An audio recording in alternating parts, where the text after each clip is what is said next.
So I just realized this earlier today. Today's Saturday and it's my self-care Saturday. And I just realized that I'm a workaholic.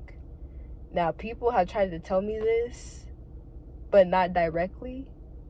And, they tried telling me in many different ways.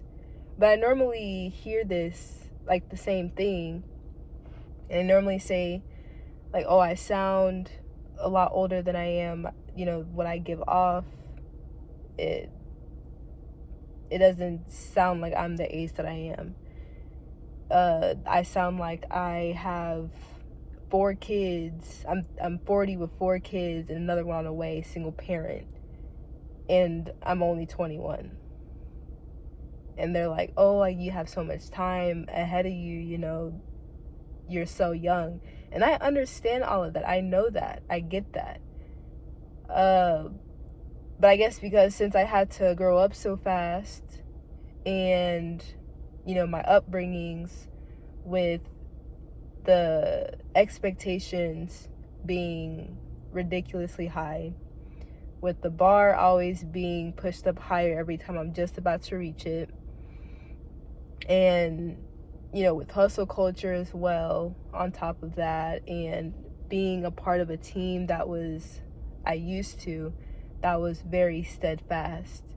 Like, all of that cultivated, all of that mixing together, I would say it doesn't help ease the workaholic in me. But my family also compared me to my aunt. They also compared me to my aunt.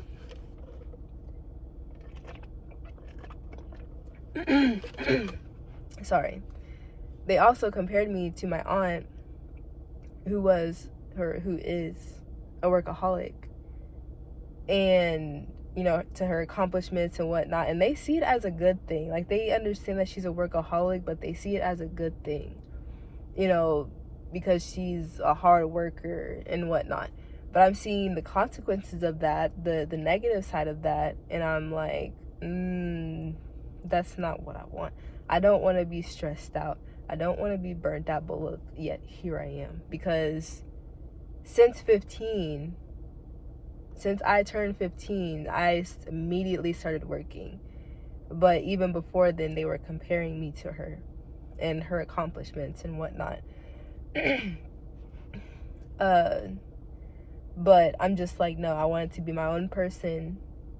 So whenever I saw her, I was just like, no, I'm not like her. I'm not trying to be like her. So therefore, I'm not a workaholic.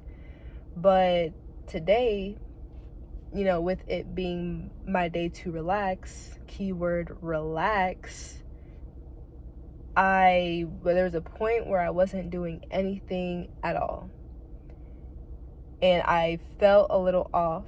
I felt a little jitty. So I'm like, okay, why am I feeling this way?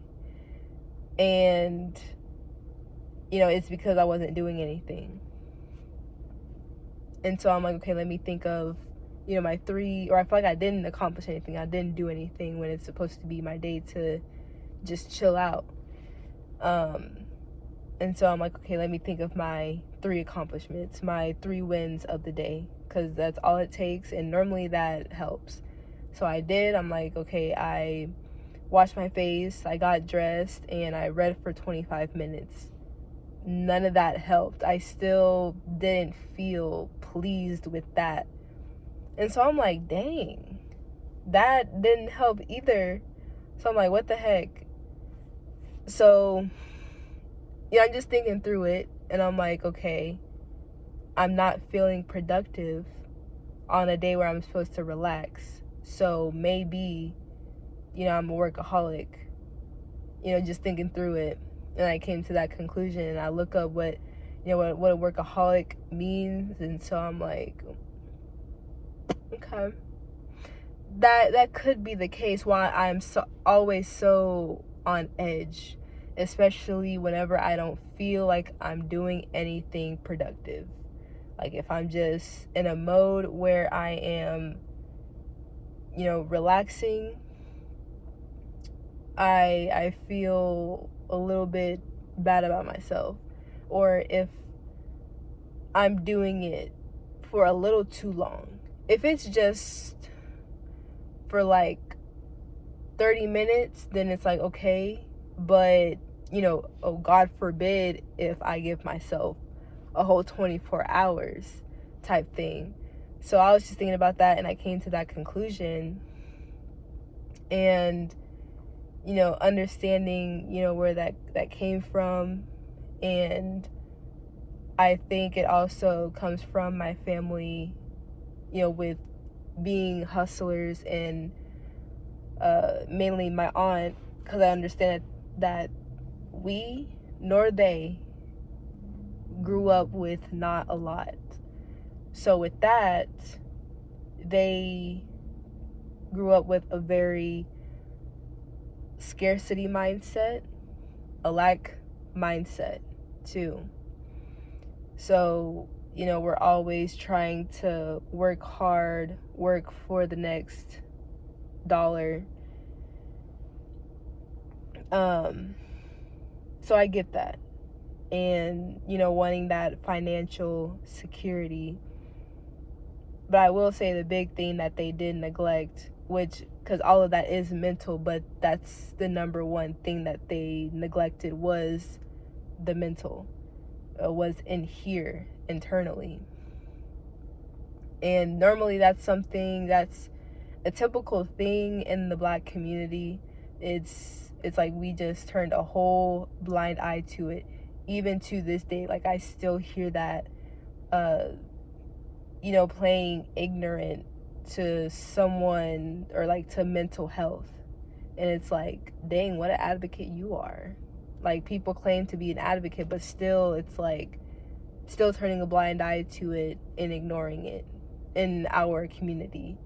Like, oh my gosh, this interview that I saw, and it made me so sad, with Sexy Red, and hearing what she had gone through. Like, she got raped, and they're just like, oh, anyway, so I'm like, this is the reason why we're right here in the first place, like all this degeneracy.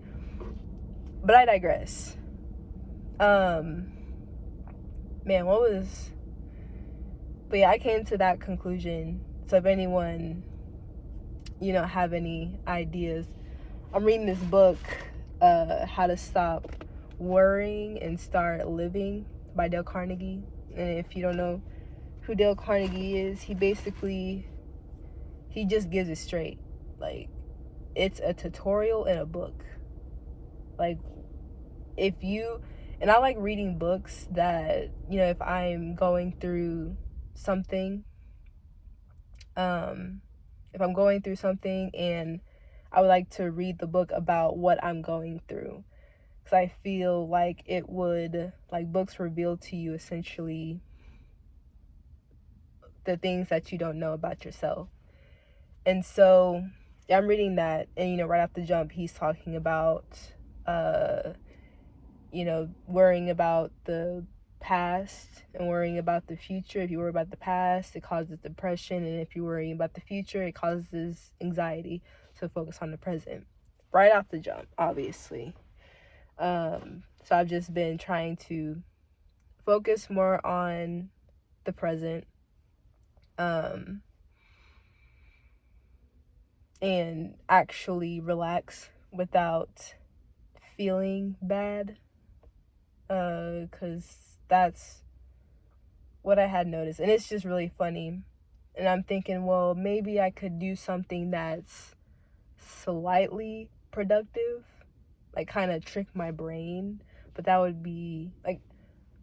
may be counterproductive, so I'm supposed to be actually relaxing, but or it wouldn't be fixing my workaholicness.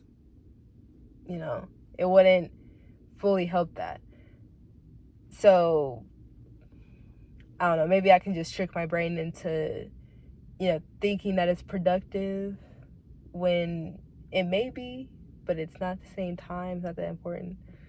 I don't know. But if you got ideas, let a girl know. and y'all take care.